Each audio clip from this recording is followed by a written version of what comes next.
Et bonjour, ici Sébastien, j'espère que ça va bien. Aujourd'hui, je veux vous parler du spécial de Noël Les Gardiens de la Galaxie, disponible sur Disney Plus depuis le 25 novembre 2022.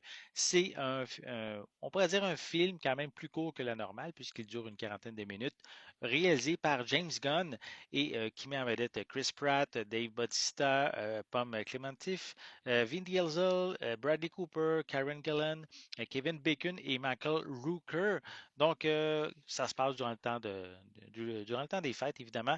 On a le personnage de Peter Quill qui se sent un peu triste. Donc, on va avoir Drax et Mantis qui vont décider d'essayer de lui remonter une morale en lui trouvant un cadeau, en allant sur Terre et en tentant de trouver Kevin Bacon pour l'offrir en cadeau à Quill.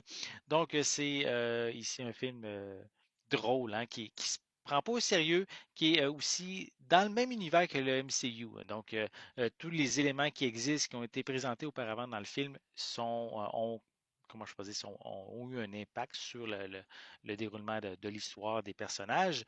Mais même si ici, le spécial de Noël n'a pas d'impact important là, sur le reste du MCU, c'est vraiment une histoire légère qui se passe durant le temps des fêtes.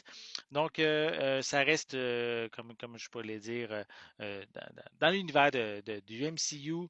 Ça donne un peu aussi un avant-goût à qu'est-ce que le troisième film des Gardiens de la Galaxie va nous proposer. Donc, c'est évidemment Mantis et Drax qui sont les vedettes, on pourrait dire, de ce moyen métrage qu'on pourrait mentionner. Donc, le duo est vraiment très drôle, efficace. Le film est rempli d'allusions, de références aussi. Notamment, on a dans le film la confirmation que les GoBots font partie du MCU. Donc, si vous ne savez pas qui sont les GoBots, c'est une version, on pourrait dire, cheap des Transformers. Donc, qui était un dessin animé que moi j'ai découvert dans les années 80. Donc, sans aller plus loin dans les détails, je vais vous laisser découvrir cette référence-là. Donc, c'est vraiment un film que j'ai vraiment apprécié, drôle, comme je l'ai dit, on rit, là. Donc, c'est ça qui est le but d'un film des Gardiens de la Galaxie. J'ai aussi, il y a aussi des moments, on pourrait dire, un peu plus émotifs. Notamment, j'ai bien apprécié de voir via des flashbacks Yondu qui est personnifié. On a la voix de Michael Rooker qui reprend justement son personnage sous forme de dessin animé. Donc, c'est vraiment intéressant. C'est des petites séquences qu'on voit par-ci par-là au cours du moyen métrage. Donc, c'est vraiment bien le fun. Donc, on prend du bon temps avec quelques éléments, on pourrait dire, émotionnels qui renforcent, comme je l'ai dit, là, entre Yondu et Peter Quill, ça renforce un peu leur relation qu'ils ont eue. Donc, la dernière partie, tant qu'à elle, c'est rempli de magie, de lumière, de chansons pour les traditions de Noël. Même s'il y a une chanson au début du film qui est, on pourrait dire, une nouvelle manière de présenter Noël et le Père Noël qui est assez rigolote.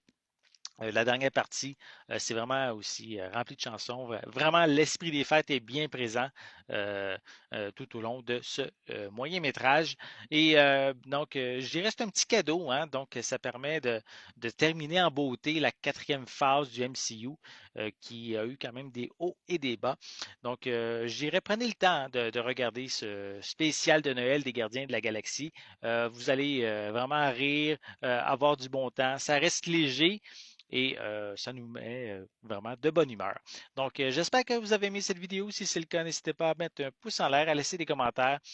Dites-moi justement, est-ce que vous l'avez vu? Est-ce que vous pensez le voir? Est-ce que vous aimez les Gardiens de la Galaxie? Laissez-moi vos commentaires à ce sujet en dessous de la vidéo. Et moi, en attendant, je vais être de retour bientôt pour une prochaine capsule. À la prochaine.